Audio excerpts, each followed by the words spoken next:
O Saber Direito desta semana é com o Procurador Federal Carlos Mendonça. O curso é sobre direito previdenciário. Tem dúvidas sobre o assunto? Mande um e-mail para nós, saberdireito@stf.jus.br. Você também pode estudar pela internet e é só acessar o site www.tvjustiça.jus.br. Olá, eu sou o professor Carlos Mendonça, professor de Direito Constitucional e de Direito Previdenciário, e hoje aqui no Saber Direito nós vamos ter algumas aulas sobre direito previdenciário. Essa matéria, direito previdenciário, uma parte dela está na Constituição e a outra parte em leis esparsas, principalmente nas leis 8.212 e 8.213, ambas de 91. Ao estudar o direito previdenciário, é ideal que a gente comece essa matéria pelo seu conceito, o que é o direito previdenciário, o que é a relação previdenciária. Então, nesse momento inicial da nossa primeira aula, nós vamos abordar a relação jurídica previdenciária. Quando que um trabalhador se torna segurado da Previdência, quando que um trabalhador deixa de ser um segurado da Previdência. Então, na nossa primeira aula, a relação jurídica previdenciária, nós vamos partir então do conceito de previdência social. O que é a previdência social? Previdência social é um seguro coletivo, contributivo e compulsório que visa a cobertura de riscos sociais. Então, desse conceito, nós vamos extrair alguns elementos principais que vão ajudá-los a entender como é que funciona essa relação previdenciária. Então, desse conceito de seguro coletivo, contributivo e compulsório, que visa a cobertura de riscos sociais, nós vamos começar com seguro contributivo. O que é ser um seguro contributivo? A Previdência Social, ela é destinatária de contribuições previdenciárias. Então, o que é arrecadado com essas contribuições é o que vai fornecer o dinheiro para pagamento dos benefícios previdenciários. Então, a relação previdenciária requer pagamento de contribuições. Não tem como você requerer benefícios se você não pagar as suas contribuições. Partindo então da premissa de que a relação previdenciária é uma relação contributiva, quem é que deve contribuir para a Previdência Social? O contribuinte da Previdência Social, ele recebe um nome específico, ele é o segurado da Previdência Social. E quem é o segurado da Previdência Social? Como eu acabei de falar, esse é um sistema contributivo e compulsório. Por ser compulsório, ele independe da vontade do trabalhador.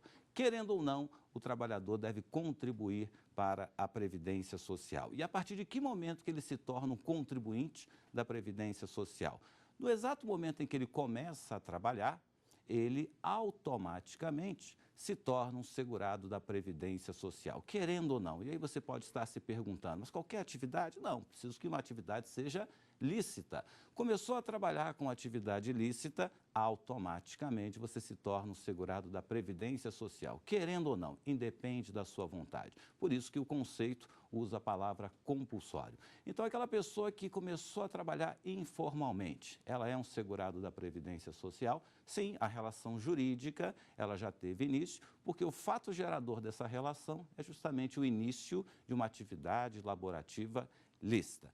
Trabalhou, automaticamente você se torna um segurado da Previdência Social. Ainda trabalhando esse conceito de Previdência Social, essa pessoa que já está trabalhando, que se tornou um segurado da Previdência Social, que já tem a cobertura previdenciária, ela poderá acionar o seguro previdenciário quando ela sofrer um risco social. Esse risco social você pode extrair do artigo 201 da Constituição Federal e lá estão elencados todas as hipóteses que ensejam o pedido a possibilidade de você pedir um benefício previdenciário. Então, quais são os riscos cobertos pela Previdência Social?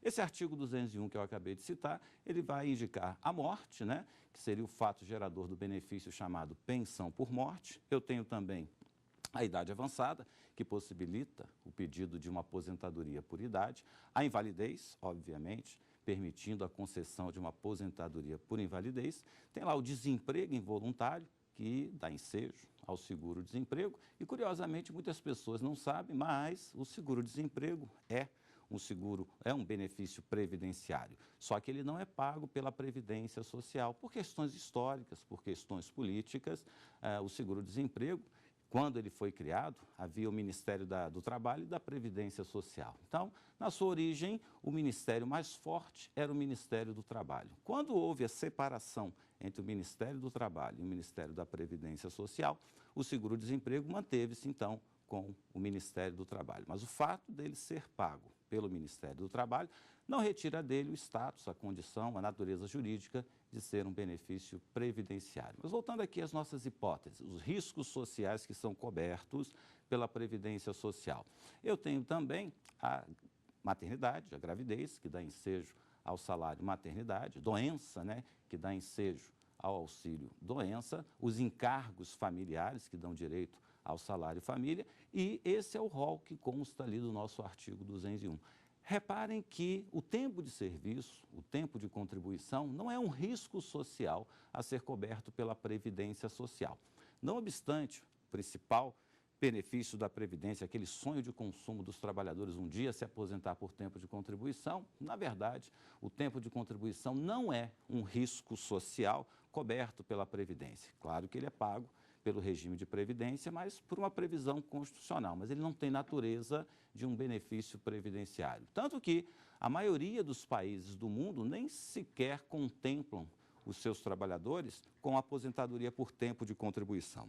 Na verdade, a maioria dos países do mundo trabalham apenas com aposentadoria por idade, estabelecendo aquela idade mínima para você se aposentar. Para ser mais preciso, apenas 6 países no mundo contemplam os seus trabalhadores com a aposentadoria por tempo de contribuição. Então, trabalhamos aqui o nosso conceito de previdência social. Repetindo, é um conceito, é um benefício que é pago quando ocorrer uns riscos sociais para aqueles trabalhadores que estabeleceram uma relação jurídica com a previdência social. Então, como eu falei aqui no início, a relação previdenciária, ela surge quando a pessoa começa a trabalhar numa atividade lícita, quer ela queira, quer ela não queira. Querendo ou não, ao trabalhar em atividade lícita, você se tornou um segurado da Previdência. Só por ser um segurado da Previdência, eu já posso pleitear um benefício previdenciário? Na verdade, a relação jurídica previdenciária ela passa por 3 elementos. Ostentar a qualidade de segurado é apenas o primeiro elemento dessa relação jurídica. Ao todo, essa relação jurídica é formada por 3 elementos. Então, o primeiro deles, obviamente, é ser um segurado da Previdência Social. O segundo elemento, que nós vamos chamar de carência, é pagar um número mínimo de contribuições. E, por fim, se você é um segurado, se você pagou o número mínimo de contribuições, você precisa preencher os requisitos para a obtenção de determinado benefício. Então, só para exemplificar, se você almeja uma aposentadoria por tempo de contribuição, você precisa ter 35 anos de contribuição. Tem que ter pago um número mínimo de contribuições, a carência, e você vai precisar também ostentar essa qualidade de segurado. Então, nosso curso de Direito Previdenciário, basicamente, vai gravitar em torno desses 3 elementos. Quem é o segurado, qual é o número mínimo de contribuições e quais seriam os requisitos para obtenção de um benefício previdenciário. Mas, na aula de hoje, nós vamos focar no primeiro elemento, que é o segurado da Previdência Social. Esse segurado da Previdência Social, ele, ao estabelecer uma atividade laborativa remunerada lícita, automaticamente se tornou um segurado da Previdência. Mas essa é uma relação jurídica que envolve direitos, mas também obrigações. A principal obrigação de um segurado é reverter, recolher contribuições previdenciárias. Ao pagar essas contribuições, ele poderá exigir o pagamento de determinado benefício. Essa relação jurídica, então, que se estabelece com o segurado, ela vai se desdobrar em 2 elementos. Primeiro, filiação. Segundo, inscrição. Então, para que essa relação jurídica se perfaça, ao estabelecer uma atividade laborativa remunerada, ele automaticamente se filiou ao sistema previdenciário. Então, ficaremos assim. Começou a trabalhar, está afiliado ao regime de previdência. Evidentemente que o sistema previdenciário ele precisa conhecer quem são os destinatários desses benefícios previdenciários. Esses destinatários precisam fornecer seus dados à Previdência. Esse fornecimento de dados é que nós vamos chamar de inscrição. Então, o segurado, ao trabalhar, automaticamente estabeleceu uma relação jurídica. essa relação jurídica eu vou chamar de filiação. Então, trabalhou, está filiado ao regime de previdência. E, ao mesmo tempo em que ele vai trabalhar, ele vai ter que recolher as suas contribuições. E essas contribuições precisam ser o quê? Identificadas. É o que nós vamos chamar, então, de inscrição do segurado. Então, todas as pessoas que trabalham dentro do território nacional, elas têm uma proteção previdenciária. A Previdência precisa conhecer esse trabalhador. Esse conhecimento, esses dados que esse trabalhador vai fornecer à Previdência, eles vão alimentar um banco de dados, tá, do sistema previdenciário, e esse banco de dados se chama CNIS, que é o Cadastro Nacional de Informações Sociais. Então, o sistema previdenciário conhece o trabalhador.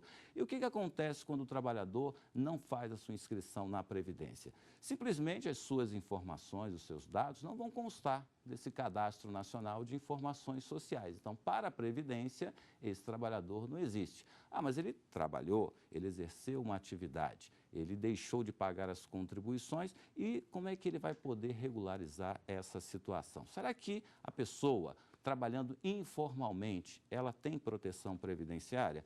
Na verdade, essa relação previdenciária que envolve direitos e envolve também obrigações, em determinado momento ela pode ser capenga. Pode ser que a pessoa trabalhe, mas por uma deficiência financeira, ela deixe de pagar a contribuição previdenciária.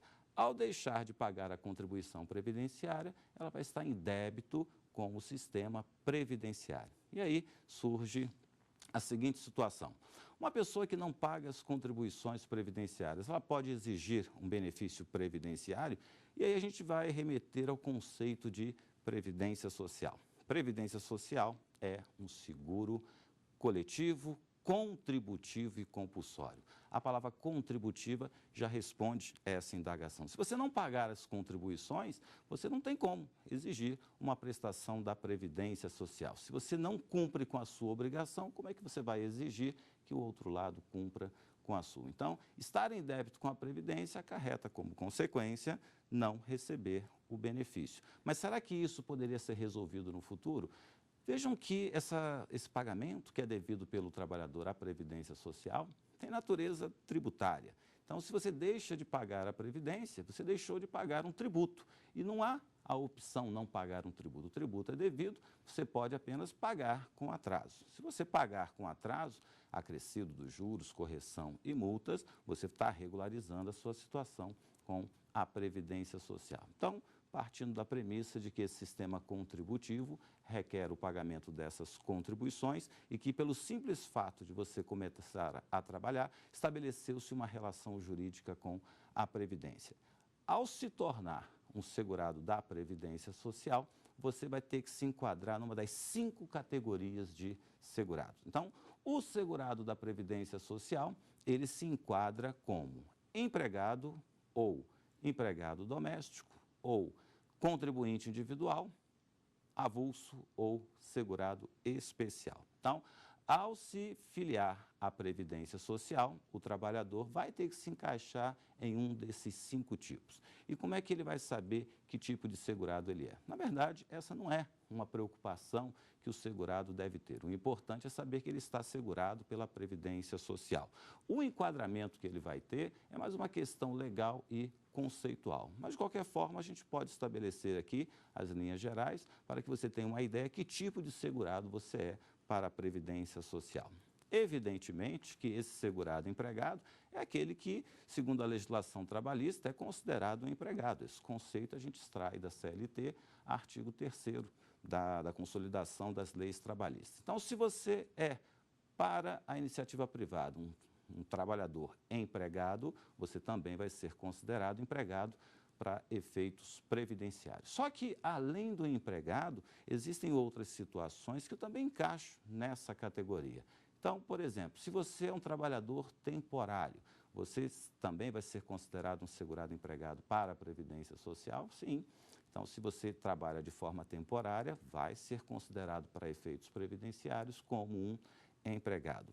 Além disso, existem situações em que o servidor público ele também vai ser considerado um segurado empregado para fins de benefícios previdenciários. Então, Eu sou um servidor público estatutário. Evidentemente que eu tenho um regime próprio de previdência social, eu não vou ser amparado pelo regime que é o do INSS, o Regime Geral de Previdência Social, e esse aqui é o objeto aqui da nossa aula. Então, se você é um servidor público, mas pertence a um ente da federação que ainda não instituiu um regime próprio de previdência social, mesmo sendo um servidor concursado, você vai ser considerado um segurado empregado do INSS. Mas por que se eu sou um servidor público? Porque para que você tenha proteção previdenciária do ente federativo ao qual você prestou o concurso, é preciso que esse ente federativo, ele tenha instituído o seu regime próprio de previdência social. Se ele não instituiu o regime próprio, então você vai ser um segurado do INSS. Esse servidor que pertence a um ente federativo que ainda não instituiu o regime próprio de previdência social, que está vinculado ao INSS, vai receber benefícios do INSS. Então, vamos ver aqui se temos alguma pergunta para a gente responder. Vamos ver. Olá, professor. Meu nome é Webert Félix. Eu gostaria de saber se o trabalho informal gera vínculo com o INSS. Então, essa pergunta talvez seja de milhões de brasileiros, né? Várias pessoas, elas trabalham e não têm pago as suas contribuições previdenciárias. Se isso acontecer, como é que fica a proteção previdenciária? Então, vamos aqui fazer um breve resumo da relação previdenciária. Primeiro, eu tenho que ostentar a qualidade de segurado. Como que isso acontece? Pelo simples fato de se trabalhar, de se exercer uma atividade lícita, automaticamente se tornou um segurado. Para que você seja um segurado e possa postular benefícios perante o INSS, é importante que você pague as suas contribuições previdenciárias. Então, se você trabalha de forma informal, é porque você não está recolhendo as contribuições previdenciárias. Mas só pelo fato de não recolher as contribuições, não significa que você não seja um segurado da Previdência Social. Você é um segurado da Previdência, só que está em débito com a Previdência Social. Caso ele queira recolher essas contribuições, ele comparece a uma agência da Previdência Social, pede que o cálculo seja feito e vai quitar essas suas contribuições. Então, o trabalho informal gera vínculo com a Previdência? Sim. Agora, é evidente que ele vai precisar trabalhar. Um dia ou outro ele vai ter que pagar. Se ele não pagar hoje, ele vai pagar no futuro com correção monetária. Então, mesmo o trabalhador informal, ele sim é um segurado da Previdência Social. Voltando então aqui para o nosso debate em torno da qualidade de segurado. Para você ser um segurado da Previdência, você pode ser um segurado empregado, mas pode ser também um segurado empregado doméstico, pode ser um avulso, pode ser um contribuinte individual ou um segurado especial. Eu falei agora há pouco sobre o segurado empregado. E qual seria o segurado empregado doméstico? É aquele que presta serviço para uma família sem finalidade lucrativa.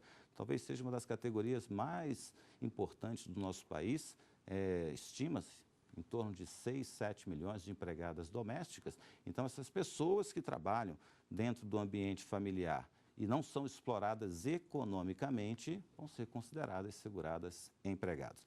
O terceiro tipo de segurado é aquele que trabalha por conta própria, aquele que não tem um vínculo empregatício. Esse é o contribuinte individual, mais conhecido como trabalhador autônomo. É o nosso terceiro segurado da Previdência Social. O quarto é o trabalhador avulso. O trabalhador avulso, ele tem uma similaridade muito grande com o contribuinte individual.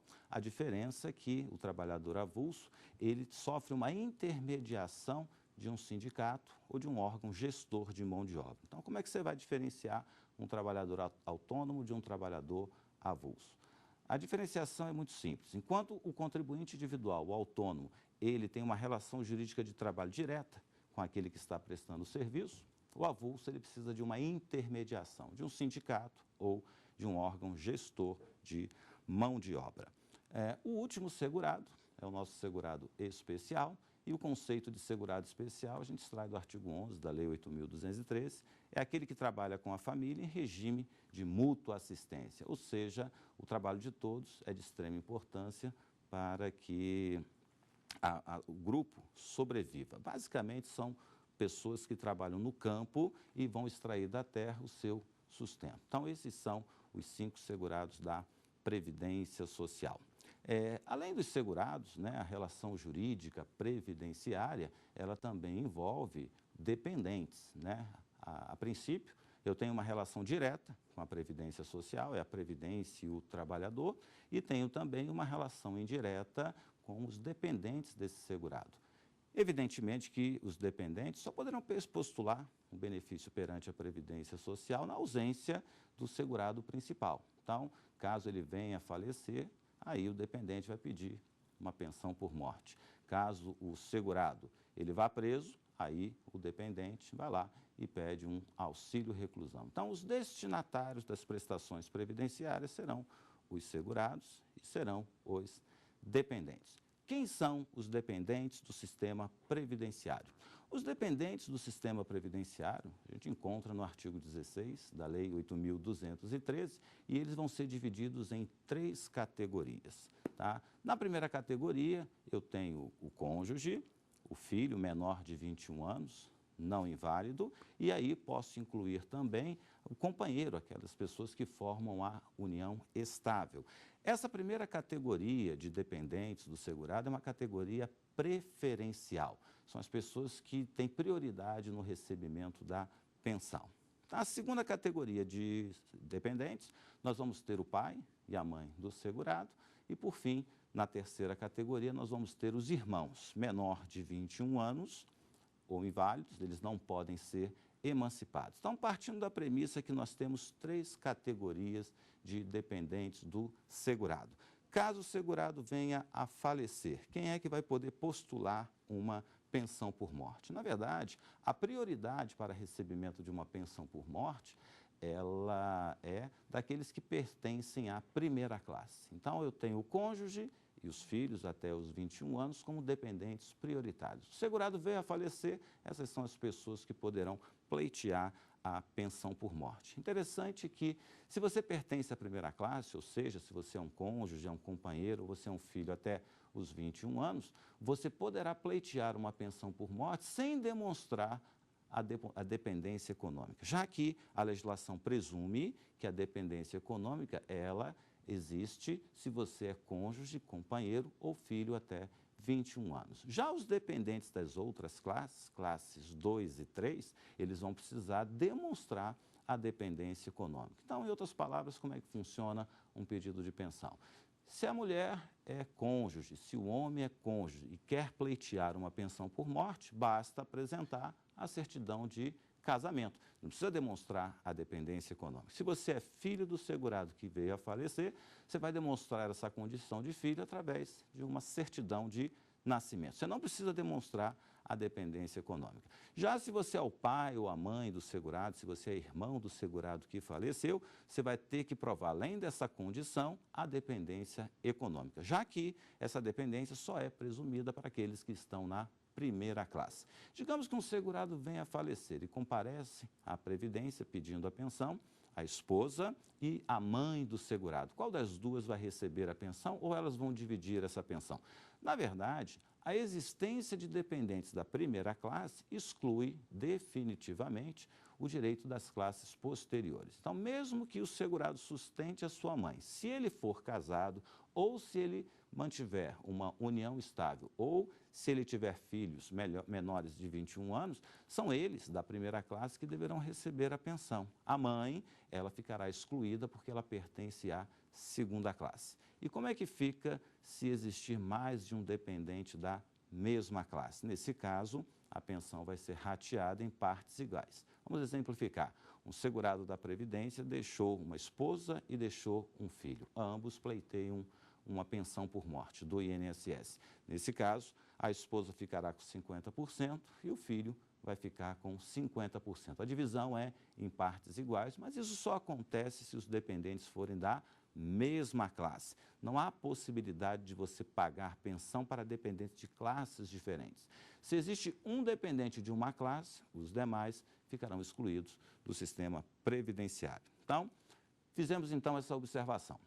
Existindo mais de um dependente, a pensão vai ser rateada. E o que acontece se um dependente perder essa condição de dependência? Então, ele é filho, ele recebe a pensão, mas atingiu a idade de 21 anos. Ele não é mais um dependente do INSS, ele vai perder essa condição de dependente da Previdência Social, razão pela qual a sua pensão vai ser extinta e aí vai reverter o dependente remanescente. No caso, a mãe que vinha recebendo 50%, com a maioridade civil do filho, maioridade no sentido de receber a pensão, ela vai passar a receber os 100%, e no caso da mulher, ela só vai perder essa qualidade de dependente no dia que ela vier a falecer.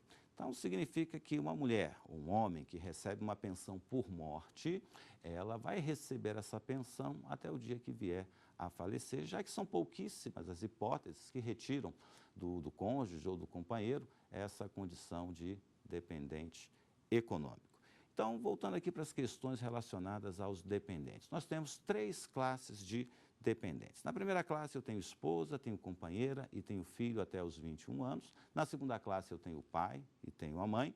E na terceira classe eu tenho os irmãos, homem ou mulher, até os 21 anos. Evidentemente que eles não podem ser emancipados e a alternativa é que eles sejam inválidos. Se você é um inválido, você pode ter até mais de 21 anos. Essas 3 categorias indicam uma tendência preferencial. Então, se você é da primeira classe, você precede os da segunda e terceira. Se você é da segunda, você precede o da terceira classe. Existindo um dependente de uma classe anterior, os demais dependentes, eles serão excluídos. Se existir mais de um dependente da mesma classe, então eles vão dividir a pensão em uma proporção igual. E curioso é o que acontece se a dependência econômica for de uma ex-mulher. Então, a mulher se separou, ou o homem se separou e passou a ser destinatário de uma pensão alimentícia no percentual de 10%. Digamos que após essa separação, esse ex-cônjuge que recebe uma PA de 10%, como é que fica perante a Previdência uma pensão por morte? Então, vamos analisar essa situação. Havia um casal, ele é o segurado da Previdência, eles se separaram e hoje ele tem a ex-mulher. Essa ex-mulher recebe uma PA de 10%. Caso o segurado venha a falecer, como é que fica o valor da sua pensão por morte, já que em vida o segurado pagava de PA 10%? Como é que fica então a pensão por morte nessa situação? Quando a ex-mulher for pedir a pensão por morte ao INSS, ela vai demonstrar que houve um processo de separação e que nesse processo de separação ficou fixado uma PA de 10%. Ela comprovou a manutenção da qualidade de dependente. Mesmo sendo uma ex-mulher, mesmo sendo um ex-marido, você continua sendo um dependente se você recebe pensão alimentícia. E aí, comprovada a manutenção dessa qualidade de dependente do segurado, essa pessoa vai ser destinatária da pensão por morte. E aí vem a próxima indagação.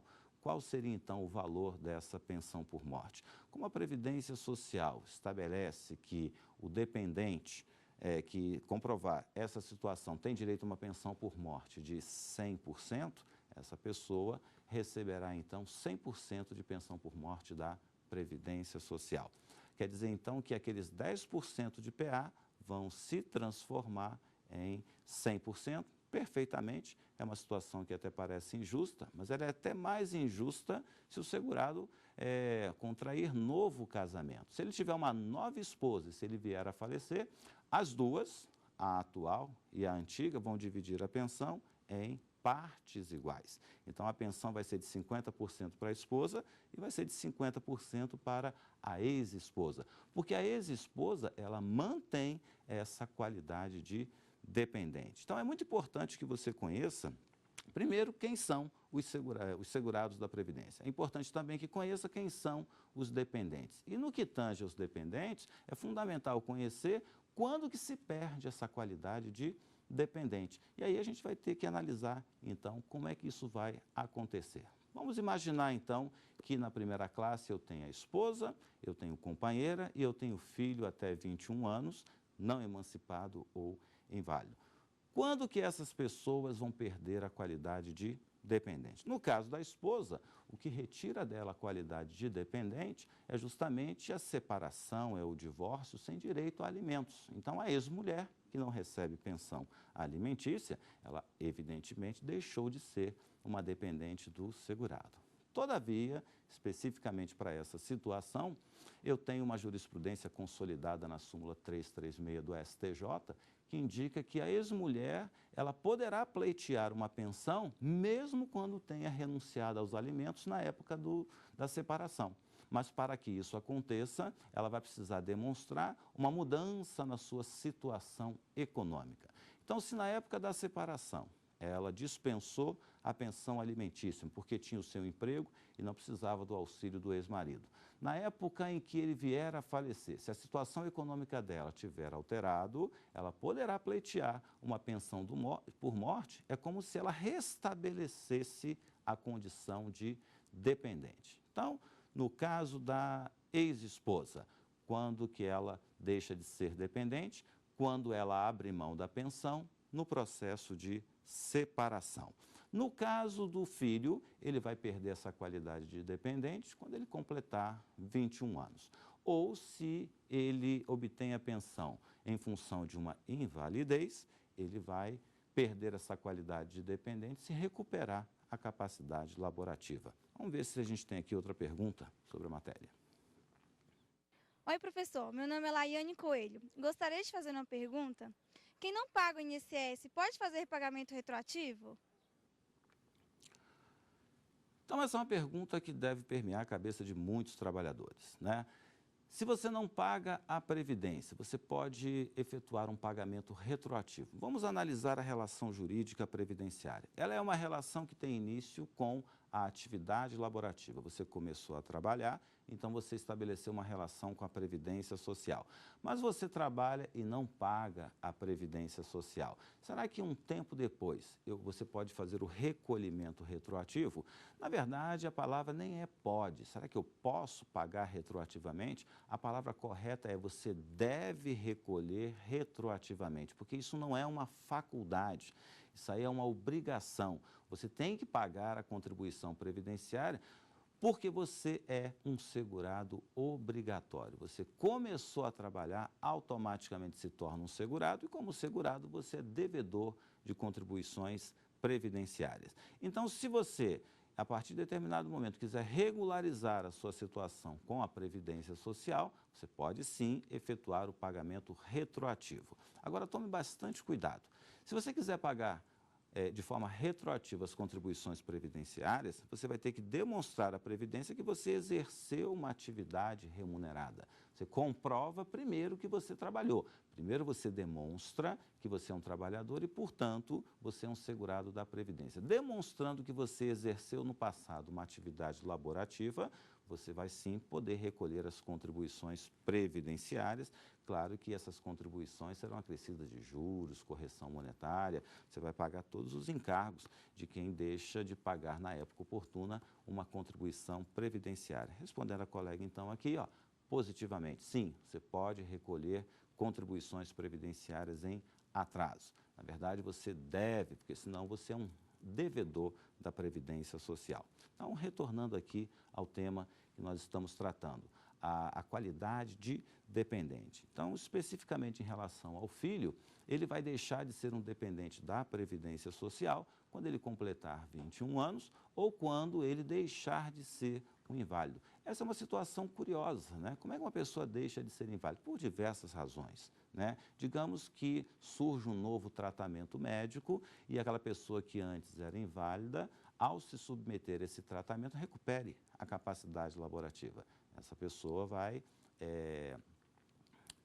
perder a pensão, já que deixou de ser inválido. Curioso é que a legislação previdenciária, ela prevê lá no artigo 102 da Lei 8.213, que a Previdência pode indicar para o dependente, pode indicar para o aposentado por invalidez, que ele faça um tratamento médico e, ao se submeter a esse tratamento médico, talvez ele recupere a capacidade laborativa. E, ao recuperar a capacidade laborativa, vai deixar de ser um dependente da Previdência. Claro que ninguém pode ser obrigado a se submeter a um tratamento médico. Se o tratamento existe, se a Previdência indica esse tratamento, mas se a pessoa não tiver interesse em submeter esse tratamento, ela poderá até alegar, poderá até se recusar a se submeter a esse tratamento em duas situações: se envolver transfusão de sangue ou se envolver uma intervenção cirúrgica. Nessas duas situações, o dependente inválido não é obrigado a acatar a recomendação da Previdência, não vai precisar se submeter a uma intervenção cirúrgica e muito menos a uma transfusão de sangue, e aí ele vai continuar sendo inválido e não há nada que a Previdência Social possa fazer. Muita gente acha, né, que o filho que recebe uma pensão por morte, se ele estiver na faculdade, ele poderá receber essa pensão até os 24 anos. Isso, na verdade, não acontece e eu vou explicar por quê. Então, veja bem, se você é um dependente de um segurado do INSS na condição de filho, a sua pensão vai ser paga até os 21 anos de idade. Mesmo que você esteja na faculdade, essa pensão ela não vai ter uma sobrevida até os 24 anos. Essa crença, né, de que estar na faculdade prorroga a pensão até os 24 anos, ela tem a seguinte razão. Quando o pai está vivo, ele pode ser que pague uma pensão alimentícia para o seu filho. Essa pensão alimentícia ele vai abater do seu imposto de renda, né? Então, sai da base de cálculo do imposto de renda o valor da pensão alimentícia que é pago aos filhos. A legislação tributária prevê que o pai, caso pague uma pensão alimentícia para o filho, poderia descontar da sua base de cálculo do imposto de renda até os 24 anos, se o filho estiver na faculdade. Vejam que é uma regra voltada para o direito tributário. Todavia, algumas pessoas obtiveram judicialmente decisões judiciais, principalmente liminares, que prorrogavam a pensão até os 24 anos, justamente porque elas estavam cursando a faculdade. Isso foi bastante debatido na Justiça, foi até o STJ, foi até as turmas de uniformização de jurisprudência dos juizados especiais federais e hoje a matéria está sumulada. A súmula 37 da Turma Nacional de Uniformização de Jurisprudência dos Juizados Especiais Federais pacificou a questão dizendo que o fato do filho estar na faculdade não prorroga a pensão até os 24 anos. Então, completou 21 anos, você deixa de receber a pensão por morte, a não ser que você seja inválido. Se você for inválido, for um filho inválido, essa pensão ela vai ser paga até você falecer, caso não recupere a capacidade laborativa. Outra situação interessante em relação aos dependentes é o que poderia acontecer no caso de um casamento. Então, será que o casamento retira a condição de dependente? Será que a viúva, ao se casar de novo, ela perde a pensão por morte? Na verdade, a legislação, a Lei 8.213, ela não trata com muita profundidade a perda da qualidade de dependente. E no caso da mulher, a única situação expressamente prevista na lei é a pensão alimentícia. Então, se ela se separar, ela mantém a qualidade de dependente se receber uma PA.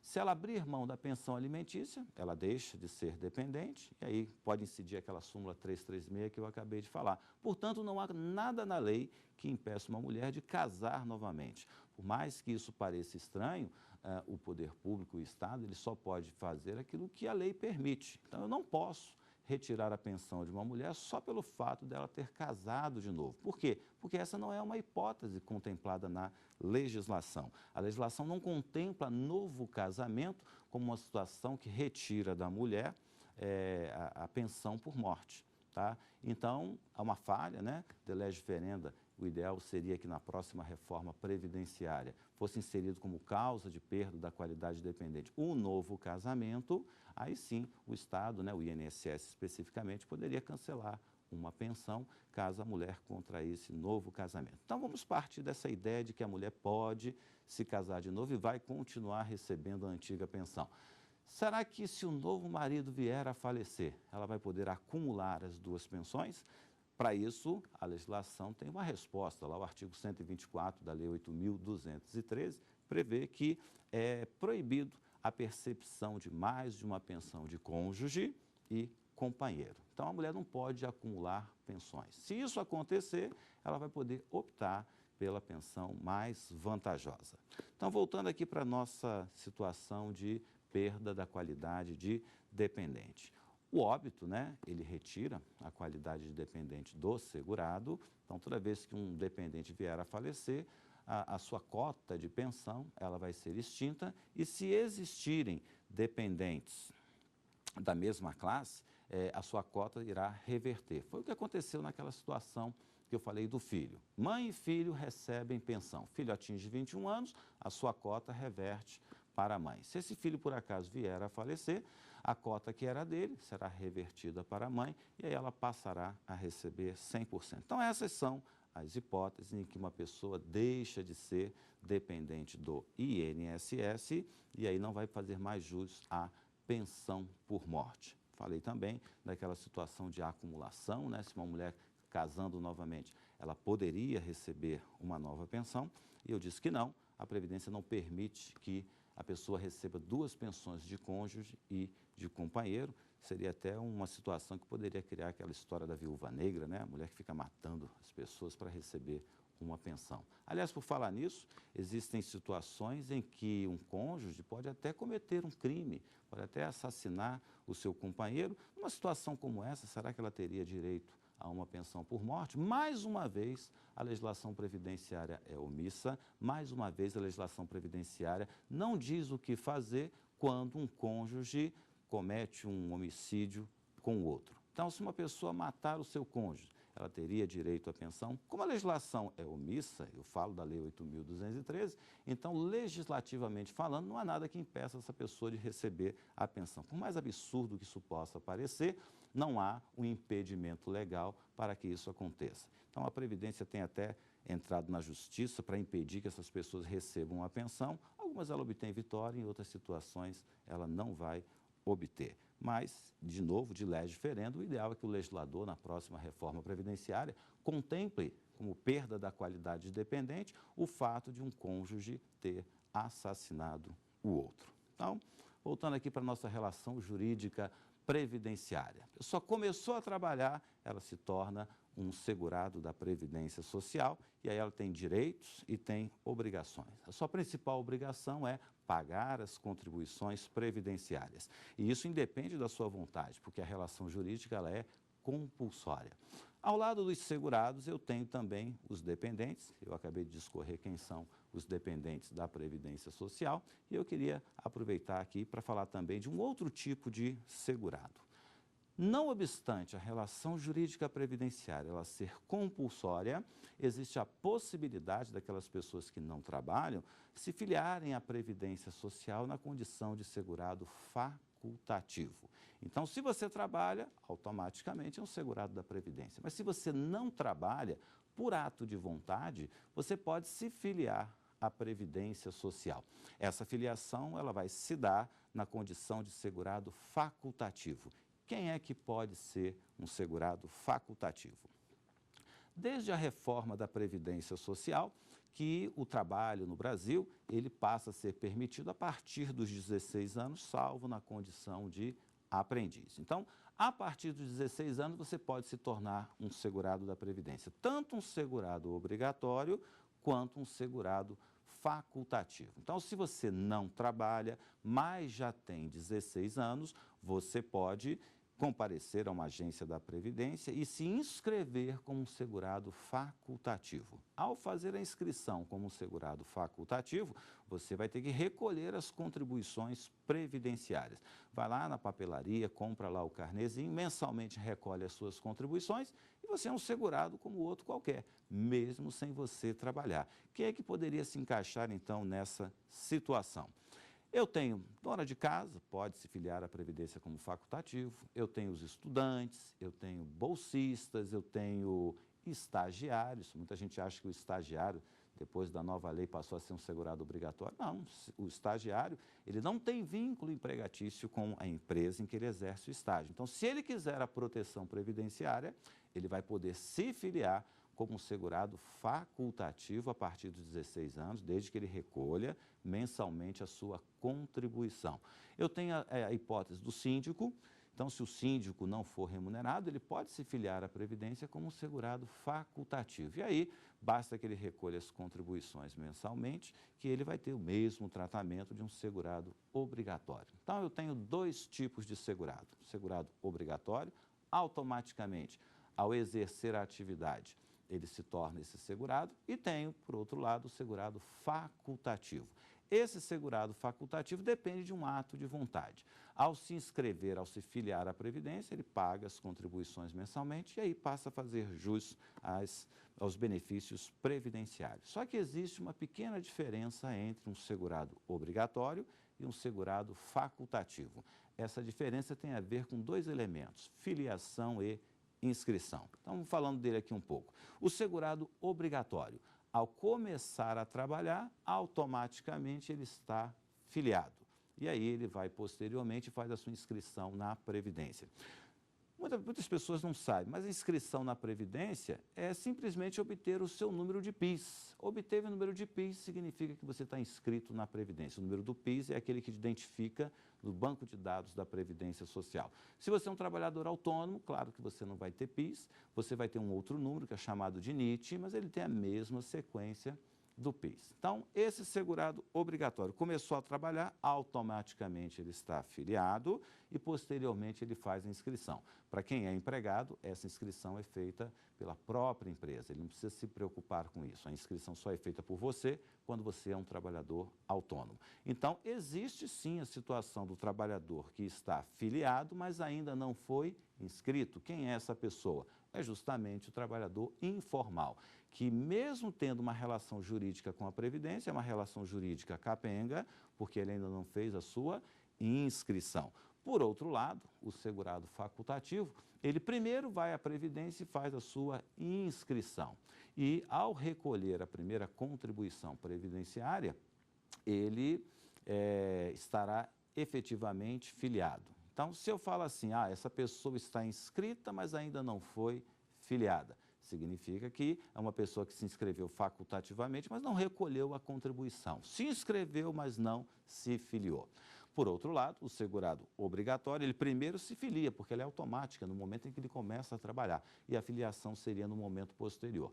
Então, se o trabalhador está afiliado, mas ainda não foi inscrito, estou falando de um segurado obrigatório. Vamos aqui ver mais uma pergunta dos nossos alunos. Olá, professor, tudo bem? Meu nome é Arthur Galiza. E eu queria saber se uma pessoa ela pode antecipar os pagamentos das contribuições para se aposentar mais rápido. Boa pergunta. Então, a Previdência Social é uma relação jurídica que se estabelece com a pessoa quando ela começa a trabalhar, independentemente da sua vontade. O vínculo é obrigatório. É um vínculo obrigatório, mas que também é contributivo. Então, digamos que uma pessoa queira antecipar o pagamento das contribuições para poder se aposentar um pouquinho antes. Então, vamos ver se juridicamente isso é possível. Qual o fato gerador da contribuição previdenciária? É exercer uma atividade laborativa. Se você exerce uma atividade laborativa, você passa a ter direito a um benefício previdenciário e aí você passa a ser contribuinte da Previdência. Então, para que você pague a contribuição, tem que ter um fato gerador. O fato gerador é o exercício de atividade remunerada. Se eu quiser antecipar o pagamento das contribuições, significa que eu ainda não trabalhei. Se eu ainda não trabalhei, significa que o fato gerador da contribuição previdenciária ele ainda não ocorreu. E sem fato gerador, não há que se falar em tributo. Então, eu não posso antecipar o pagamento de tributo, da mesma forma que eu não posso antecipar o pagamento de um imposto de renda. Se eu ainda nem recebi o salário, não adianta que eu não tenho como recolher o meu imposto de renda. Lembre-se que a contribuição previdenciária tem natureza tributária e como tributo precisa de um fato gerador. Se eu ainda não trabalhei, não ocorreu o fato gerador, portanto, eu não posso recolher de forma antecipada. Em outras palavras, em palavras mais simples, a Previdência Social não vende tempo de contribuição. A Previdência recebe o pagamento de atrasados porque ali houve o fato gerador. Então, você deve à Previdência essas contribuições. Então, recolher em atraso, sim, perfeitamente possível, porque você é devedor da Previdência. Você trabalhou e não pagou. Se você quer antecipar as contribuições previdenciárias, você não trabalhou. Se você não trabalhou, você não deve à Previdência. A Previdência não é um balcão de vendas de tempo de contribuição. Ela recebe o que você está devendo, no caso das contribuições retroativas, e ela não vai receber a antecipação das contribuições que ainda serão devidas. Para que você pague uma contribuição, eu preciso de fato gerador. E fato gerador, ele ocorre e depois você paga. Então, é impossível, você não tem como antecipar o pagamento das contribuições previdenciárias. Então, fazendo aqui um breve resumo do que nós vimos até aqui, nós vimos a relação jurídica previdenciária. Ela requer 3 elementos. Se você quer um benefício da Previdência, você tem que provar que é um segurado. Você tem que provar que recolheu o número mínimo de contribuições. Como que uma pessoa se torna segurado? Pelo simples fato de exercer uma atividade remunerada lícita. E aí, ao lado do segurado, a gente tem também os dependentes, né? Perda da qualidade de dependente. Quando que uma pessoa deixa de ser dependente da Previdência? Depende. Se for esposa, com a separação, desde que renuncie aos alimentos. Vimos também que a pensão para o filho, ela não é estendida até os 24 anos, mesmo que ele esteja na faculdade. Então, completou 21, você deixa de ter direito à pensão. Então, a gente se encontra numa próxima aula, onde a gente vai falar da perda e reaquisição da qualidade de segurado. Até lá. Tem dúvidas sobre o assunto? Mande um e-mail para nós, saberdireito@stf.jus.br. E você também pode estudar pela internet. É só acessar o www.tvjustiça.jus.br.